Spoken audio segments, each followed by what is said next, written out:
Hey guys, it's Justine, and oh my goodness, the Apple iPhone 14 rumors are heating up. And now, here we are on Mac Rumors, and it's saying that Apple is planning to hold the iPhone 14 event on September 7th. So I guess mark your calendars. Most of the time, a lot of these rumor sites, they're pretty accurate and pretty true. So I am definitely putting in my calendar September 7th. I haven't really been looking at the iPhone 14 rumors, and I just kind of glanced to take a little peek to see what people are saying and see what everyone thinks is going to be released, because like it's almost time. Like September 7th is going to be here before we know it. And even if the event isn't September 7th, September is iPhone season, and I'm so here for it. You all know that. So let's take a quick look and see what some of the rumors are for the 2022 iPhone lineup. So this is sad for anybody who was an iPhone mini fan. It said that they're going to be eliminating the 5.4-inch mini phone, as it turned out to be unpopular with customers. But here's the thing, how unpopular it may have been is probably equally as popular as it is with the people who are super into the iPhone mini. So I don't know, I still feel like there's a market for it.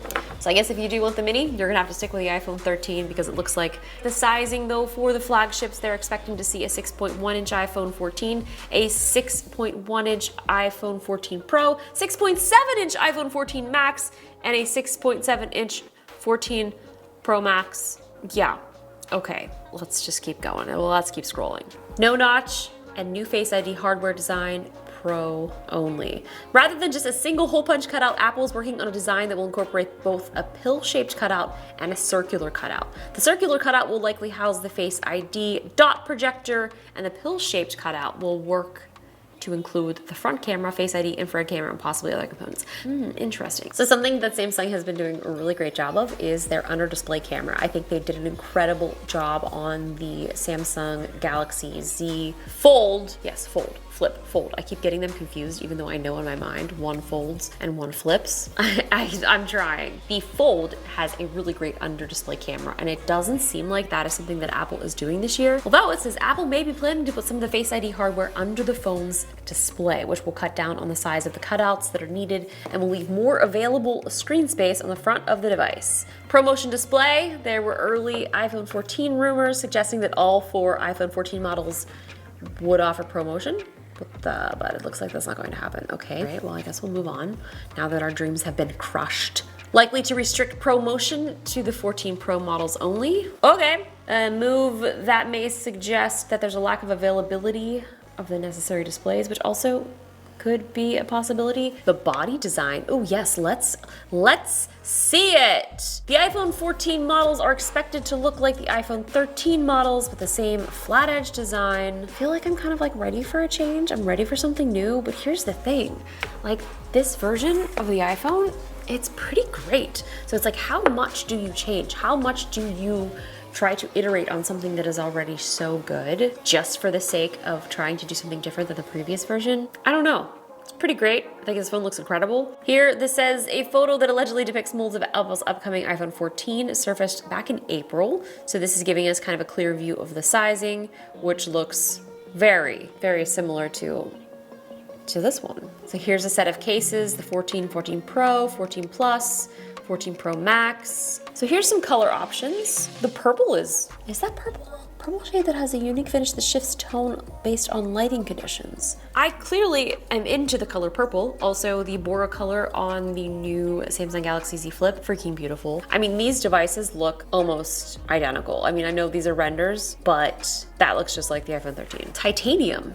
Oh, interesting. Apple's upcoming iPhone 14 models are expected to come with a high-end titanium alloy, according to investors. Apple has used titanium for the Apple Watch, but this would mark the first time that the material has been used for an iPhone. I've actually not purchased the titanium Apple Watch before. I've always got either the steel or the ceramic. The ceramic Apple Watch, still to this date, is my absolute favorite, and I kind of hope and wish that they bring it back. Honestly, if there was a ceramic iPhone, I probably would also be very into that. So, if they did a ceramic Apple Watch and a ceramic iPhone, oh my gosh, I would probably pass out. Starting in 2022, high-end iPhone models are likely to adopt a vapor chamber thermal system. Let's hear it for the vapor chamber thermal system, which Apple is said to be aggressively testing. I'm sure many of you guys have experienced this, but trying to do something on your phone in a hot, sunny day, the screen starts to dim. It is absolutely the most frustrating, infuriating thing ever because I end up not even being able to see the screen. I don't care if my battery dies quicker. I need this screen to be brighter and I need my phone to not overheat. So I'm definitely very interested to see how this thermal system holds up on the new iPhones. Lightning port. Is this gonna be the time? Are we here? Are we finally gonna get rid of lightning? So they are saying that from the dummy models that it looks like it's gonna be a lightning port. USB-C is a little bit larger, so I guess you would kind of be able to tell. So I'm still holding out. I think that this is the year we're gonna get USB-C. And if it isn't, that's fine. I love setting my expectations high and then getting them crushed. That's why I don't. I normally set them super low and then anything that happens is always so much cooler. So this is a dummy model right here of the iPhone 14 and this is the iPhone 13 Pro Blue.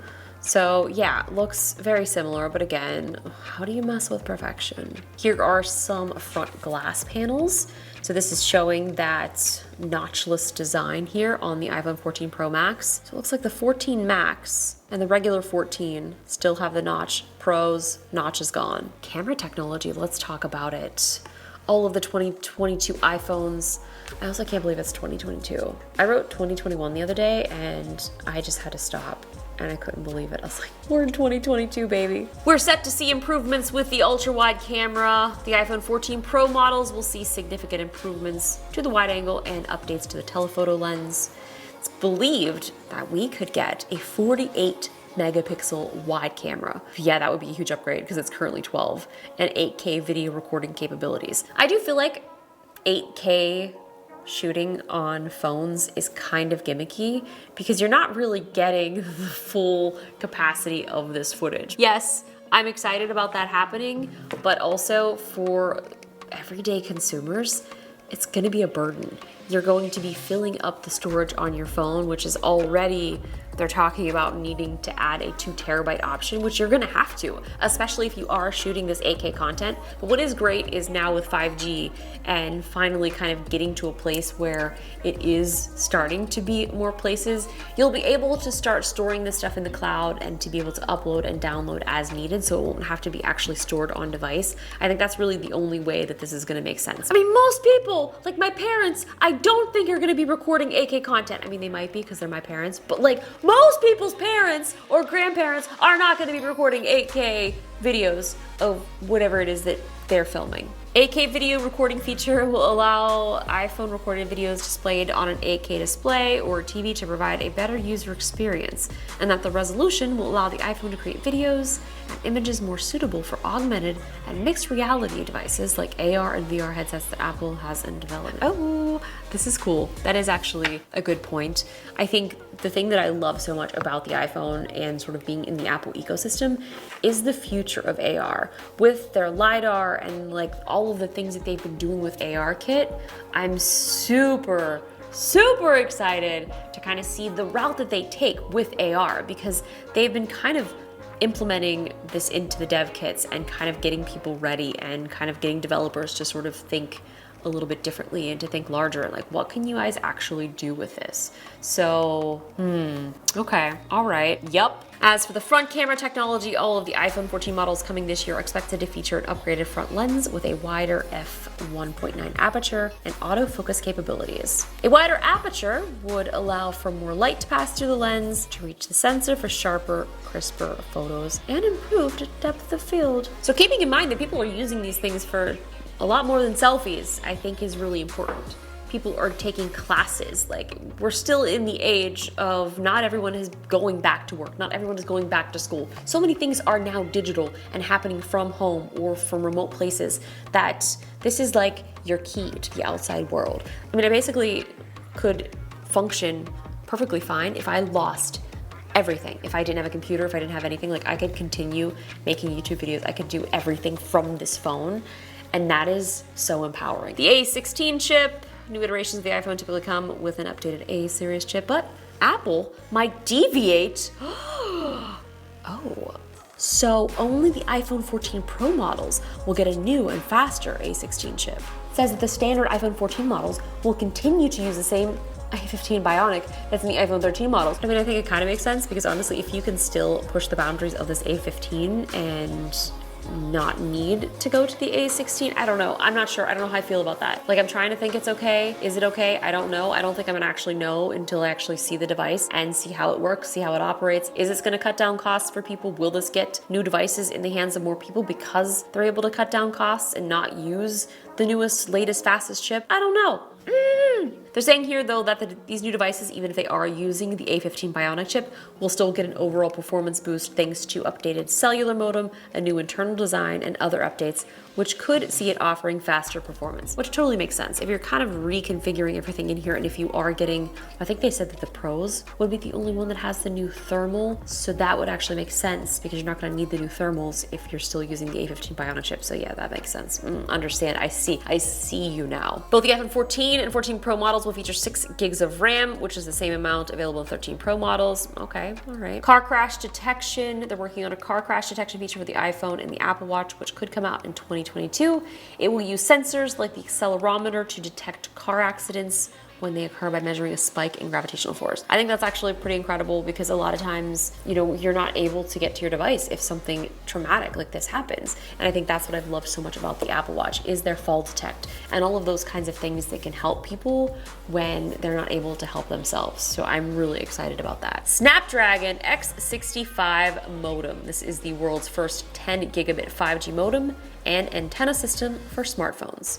Satellite connectivity, you have my attention. The Qualcomm Snapdragon X65 enables some satellite connectivity features, and alongside the modem, Apple plans to implement satellite-based emergency features that will let users send text in emergency situations and report major emergencies in areas where there is no cellular coverage. I've talked about this before. I used to have one of the Garmin emergency cellular little devices. I don't forget what they're called, but I love this thing. And I haven't been hiking as much in remote places, so I have disconnected my service. I would take this everywhere. I would take it on hikes. I would take it traveling because just knowing that I had this backup device in case this little guy did not have cell reception. So that will be really great if I'm able to do that on my iPhone. And even if this is an added extra service or a charge, that would be definitely worth it, especially if you do things like remote hiking or go places where there is no cell reception. Such a great idea. Wi-Fi 6E, 2 terabyte storage, no physical SIM slot. iPhone 14 pricing. So it's expected to be starting at price at $799, which is the same starting price for the iPhone 13. They don't have plans to increase the cost of the entry-level smartphone. That's good. That's nice. Oh boy, wow, future iPhone rumors. Oh my goodness. Like, we haven't even got through the iPhone 14 and we're already talking about like future iPhones. 2023 iPhones are expected to feature the same. We'll have the dual cut. Okay, so we're still talking about this USB-C. They're saying that in 2023, Apple will finally do USB-C. I'm still holding out for this year, still holding out. In-house modem chips would make sense that Apple would probably go this route since they are doing that with their Apple Silicon. So it would make sense that they're like, hey, if we can do this, why can't we do this? You're Apple. You can literally do anything you want. You can do it all. You can have it all. Your empire. Periscope Lens. If a Periscope telephoto lens is not ready to debut in 2022, it could be introduced in the 2023 models. Under display Face ID, they're saying that the components like the infrared camera will not be moved under the display until 2023 or 2024. Foldable phone, yeah, that's not gonna happen. I mean, I would literally, I don't even know what I would do if Apple announced a folding phone in the upcoming weeks. I don't even know. I don't know. I would be so absolutely shook that I probably, I don't even know. I feel like I would shoot up out of my seat so quickly that you would think that there was a SpaceX rocket that took off from my home, because that's how incredibly shook I would be. Potentially introduced, I don't know. I don't think it's gonna happen. Of course they're gonna start. It's Apple. They're working on so many secret things. We will never know. We will never know, but I'm pretty sure it's safe to say that they're definitely working on something foldable. Let's pop over to 9to5Mac, see if they have any other photos that we can take a look at. That looks beautiful. No notch, but oh yeah, look at that. I love these colors. That's beautiful. No Touch ID. Yeah, I know. I am a little salty about that because you did it in the iPad Air. Like, you could easily make this power button Touch ID. Maybe not easily, but like, you can do it. I definitely would have loved to have Touch ID over the past couple of years, especially when wearing a mask was pretty much a daily occurrence. Saying Apple has faced lower than expected development process on its work to integrate Touch ID into the phone's display. We don't need it in the display. Put it on the power button. I don't care if it's in the display.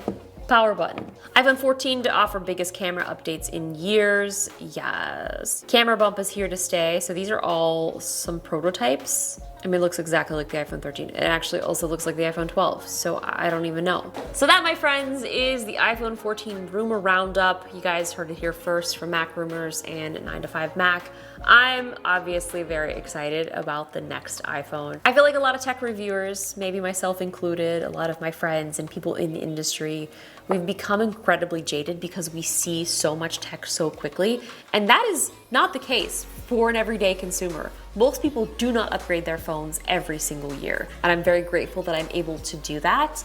I think we sometimes take for granted the huge upgrades that people are going from older devices. A lot of these updates, yeah, they are incremental and it's not something that you need to have. But what I love seeing is people who have devices who they haven't updated in 5-6 years get these new devices, and it is just so exciting to sort of see that joy and see what a huge upgrade that is from those older phones. So that is something that I'm looking forward to. Well, thank you guys so much for watching. I am so excited because it is tech season, it is iPhone season. So if you haven't already subscribed, please do so and hit the bell so you'll be notified when I post new videos. I will of course have all sorts of Apple content, but I also have a bunch of other tech videos coming out. So stay tuned and look for those very, very shortly. And if you'd like, feel free to leave a comment below as well. And I would love to hear from you. What are you most looking forward to in the iPhone 14? I'll see you guys in my next video. Bye.